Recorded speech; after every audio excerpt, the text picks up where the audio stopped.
歡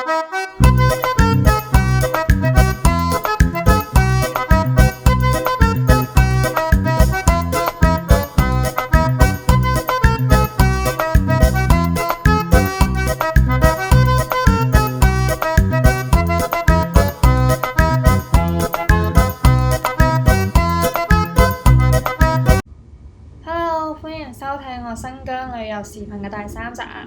今日咧就嚟到行程嘅第6日啦。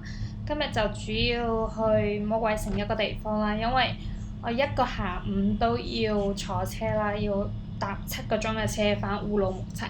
好啦，我哋而家去魔鬼城啦。魔鬼之夜。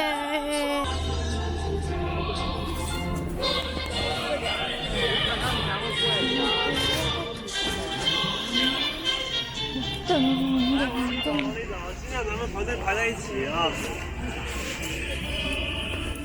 要坐小火車嗎？那樣啦，運特別漂亮。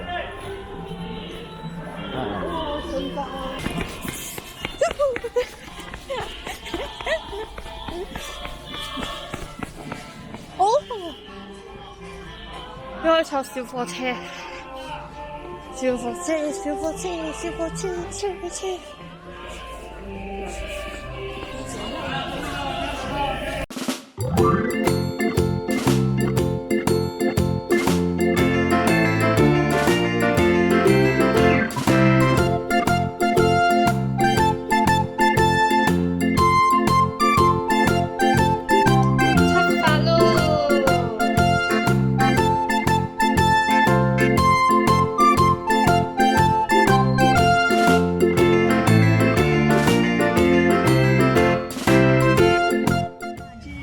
我哋已經坐上咗小火車啦，喺魔鬼城入邊呢，就係需要坐呢種景區嘅小火車去嗰個站點，然之後就睇嗰個丹霞地貌。呢個路線呢，就一共有5個站點嘅，你可以喺嗰個你中意嘅站點落車，然之後玩完再上呢車，然之後再去下一個站點。佢喺成個過程旅途中呢，佢會有廣播同你介紹嗰啲丹霞地貌咯，同埋嗰個形象做解釋。前方不遠，我們將看到魔鬼城景區最著名的景點之一——海獅望月。相傳，在上古時代，世界魔鬼城還是一片汪洋大海，一對海獅情侶追逐着月光。從遙遠的大洋游到這裡，非常不幸的，正趕上魔王降臨，大海瞬間變成沙漠，海獅情侶再也回不了家鄉。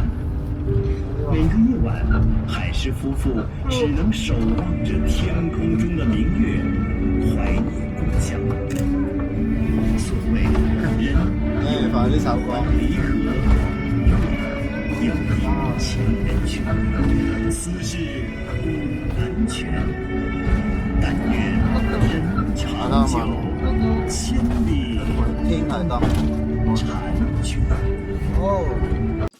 好似剛咁啦，佢有嗰個觀景點，然之後佢有廣播會解釋，但係你覺得似唔似？我覺得就見仁見智啦。呢種就係要靠想像。3分睇，7分想像。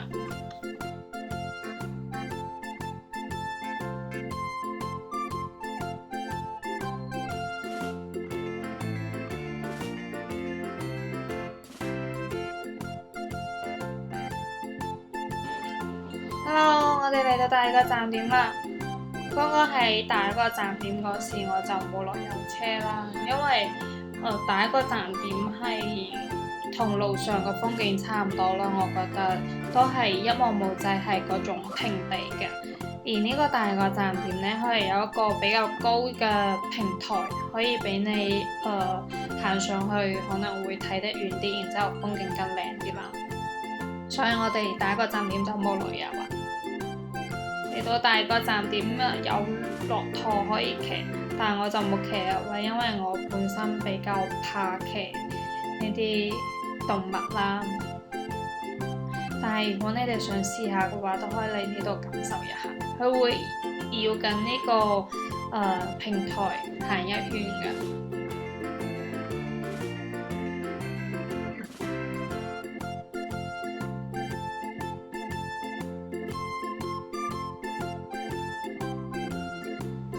其實越往平台上面行呢，就會覺得呢度嘅景色真係越靚嘅。站得高望得遠呢個道理係真係非常之啱。越行上去就會發現睇到嘅嘢越開闊，然之後就會覺得呢個景色真係越壯觀啦。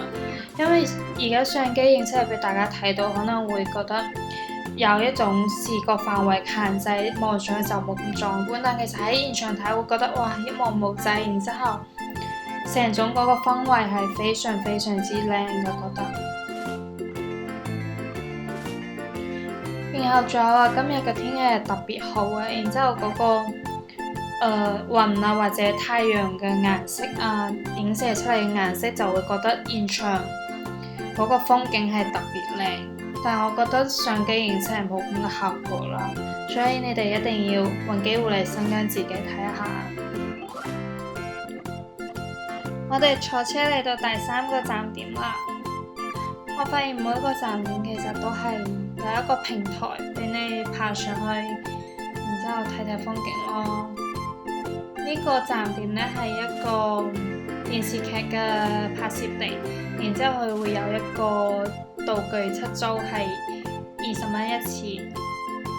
如果係睇過呢部電視劇而且中意嘅話，其實都可以作為一個打卡點咯。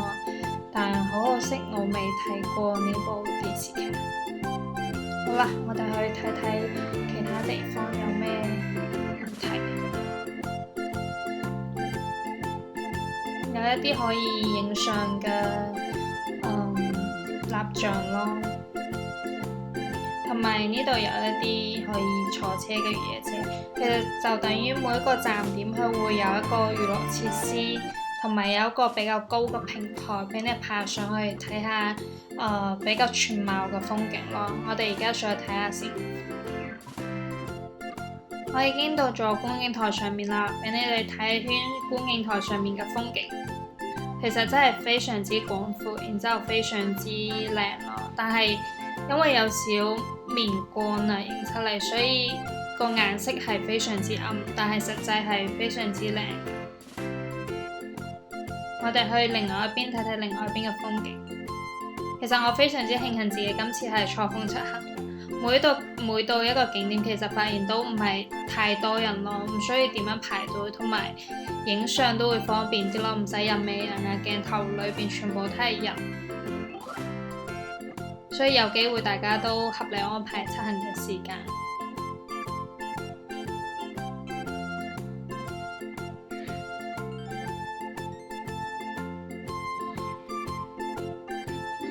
前面有一個人佢已經真係擅自跨出咗嗰個圍欄啦，然之後爬咗上去要影相。呢種行為係非常之唔提倡嘅，第一危險啦，第二其實佢會破壞呢個當下嘅地貌咯。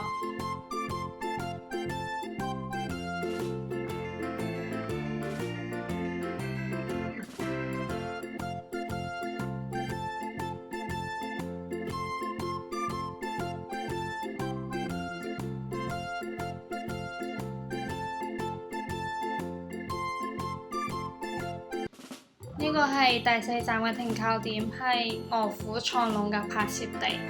然之後大家可以去嗰個地方，打個卡咯，影個相咯。然之後其他風景之類嘅，其實都係同前2個站點差唔多嘅咋，所以我就帶大家隨便睇睇就算啦。